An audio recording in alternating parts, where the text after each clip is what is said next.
और हमारे साथ डिफेंस एक्सपर्ट कर्नल दानवीर जुड़ गए हैं, युद्ध की रणनीति और यूक्रेन की स्थिति की जानकारी दे रहे हैं। इसके अलावा हमारे साथ पूर्व राजनयिक विवेक काटजू भी जुड़े हैं, जो इस हालात में भारत की भूमिका, स्थिति और विश्व परिदृश्य पर इसके असर पर बात करेंगे।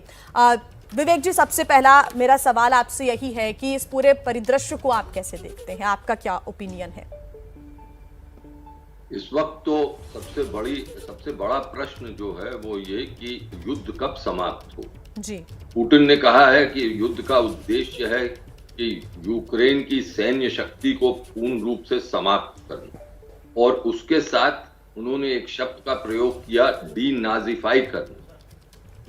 उस शब्द का तात्पर्य है कि वहां जो लोग हैं, जो नाज़ियों के जमाने में जैसे कुछ यूक्रेन का तबका नाज़ियों से उसने सहयोग किया था, उसी तरह कुछ लोग हैं यूक्रेन में जो विदेशी ताकतों के साथ मिलकर रूस पर बुरी नजर रखते हैं। तो वो चाहते हैं कि उनको भी सार्वजनिक जीवन से हटाया जाए।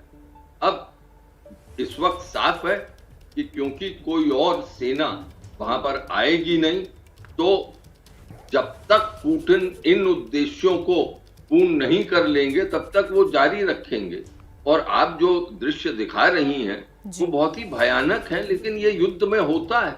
ये हमेशा इतिहास साक्षी है कि हमेशा हुआ है। युद्ध में जो इनोसेंट लोग हैं, बच्चे, महिलाएं, आदमी, बुजुर्ग, वो सब उसकी चपेट में आते हैं। वही आग पुतिन ने भड़काई है।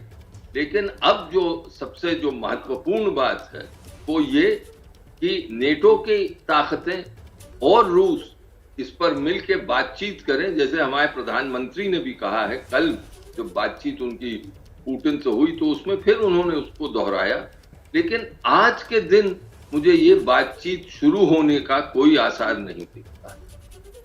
जी विवेक जी, आप बने रहिए हमारे साथ। इस बीच एक और बड़ी खबर अपने दर्शकों को हम बता दें कि यूक्रेन में पिछले 40 मिनट की अगर हम बात करें, 35 मिसाइल के माध्यम से हमला किया गया है और कीव में लगातार धमाके हो रहे हैं। पिछले 40 मिनट में कीव पर, यानी कि राजधानी पर 35 से ज्यादा मिसाइल्स के हमले हुए हैं और कीव में लगातार ही धमाकों की आवाज सुनाई दे रही है। पिछले 40 मिनट की अगर हम बात करें, लोग दहशत में हैं।